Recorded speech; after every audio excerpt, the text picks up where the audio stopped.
video lengkap tentang quantifier seperti sum, any, much, dan lain sebagainya, ada videonya sendiri, kalian bisa cek agar kalian tidak terbalik-balik.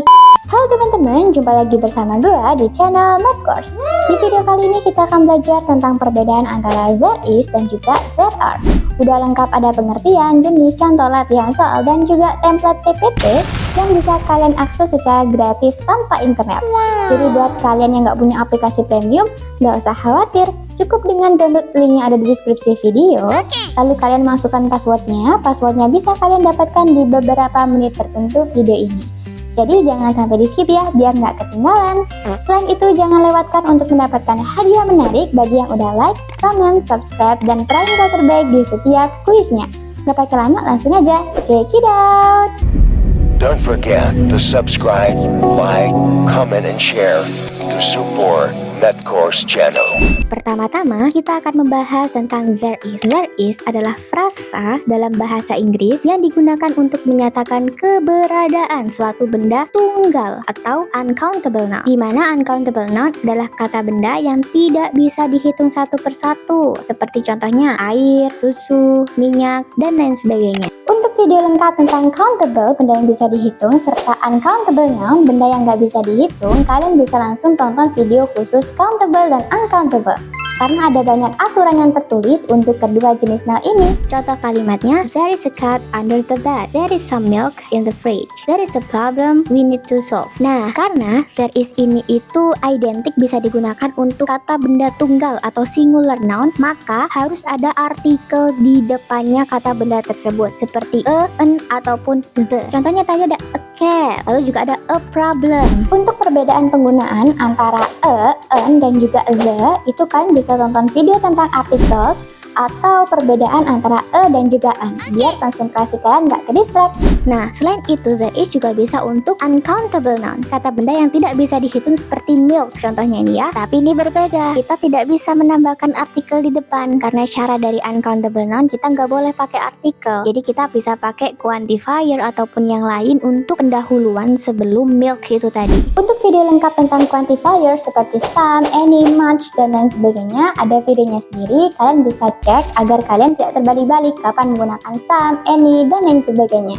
Selanjutnya kita akan membahas tentang there are. There are adalah frasa dalam bahasa Inggris yang digunakan untuk menyatakan keberadaan suatu benda jamak lebih dari satu dan bisa dihitung. Kita tidak bisa menggunakan uncountable dalam there are. Beda dengan there is tadi bisa. Contoh kalimatnya, there are 3 dogs in the park. There are many books on the shelf. There are several options to choose from. Jadi dogs, books, options itu bisa dihitung guys. Jadi countable noun plus mereka ini jamak, berarti anjing-anjing, buku-buku, opsi-opsi, begitu maksudnya. Selain itu kita bisa meletakkan quantifier di depan seperti 3 ya, numeral, many juga quantifier, several juga bisa. Langsung juga boleh, there are dogs in the park juga boleh, tergantung dengan kondisi kalimat dan kemauan dari sang penulis.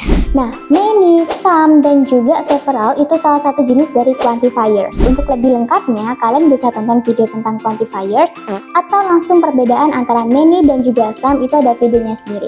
Jadi biar kalian itu tidak salah-salah dalam menggunakan quantifiers pada konteks kalimat. Yang terakhir adalah sedikit tips and trick yang bisa kalian gunakan agar tidak terbalik. Yang pertama, identifikasi jumlah benda tersebut. Apakah satu? Jika iya menggunakan there is. Apakah lebih dari satu? Kalau iya menggunakan there are. Yang kedua, perhatikan apakah kata benda tersebut bisa dihitung atau tidak. Countable atau uncountable. Jika tidak bisa dihitung atau uncountable noun, maka gunakan there is. Tetapi apabila bisa dihitung atau countable noun dan jumlahnya banyak, itu gunakan there are. Kalau jumlahnya satu, gunakan there is. Dan yang terakhir adalah saat membingungkan, cari kata kuncinya. Biasanya there is diikuti oleh artikel berupa a ataupun an sebagai identitas bahwa kata benda tersebut itu tunggal. Jika terdapat angka atau imbuhan ses atau ada kata quantifier seperti many, several, some, maka itu bisa menggunakan there are karena ada identik di sana berupa kata benda jamak. Kecuali setelah quantifier tersebut itu adalah uncountable noun, maka kita bisa menggunakan there is. Untuk materi lengkap tentang quantifiers, kalian bisa langsung cek di channel ini biar kalian nggak kebalik-kebalik antara quantifier satu dengan yang lainnya. Contoh seperti sum, any, much, bedanya seperti apa? Langsung aja cek videonya ya. Untuk mengukur sejauh mana kalian memahami materi tentang there is dan there are, kalian bisa coba loh mengerjakan latihan soal yang sudah disediakan oleh Mapcourse sebagai bonus pembelajaran. Cukup dengan screenshot dan scan barcode di layar atau menekan link yang ada di deskripsi video, kalian sudah bisa mengerjakan latihan soal secara gratis. Oke teman-teman, buat kalian yang menemukan kendala apapun itu selama proses belajar, kalian langsung tulis aja di kolom komen atau chat aku melalui WhatsApp.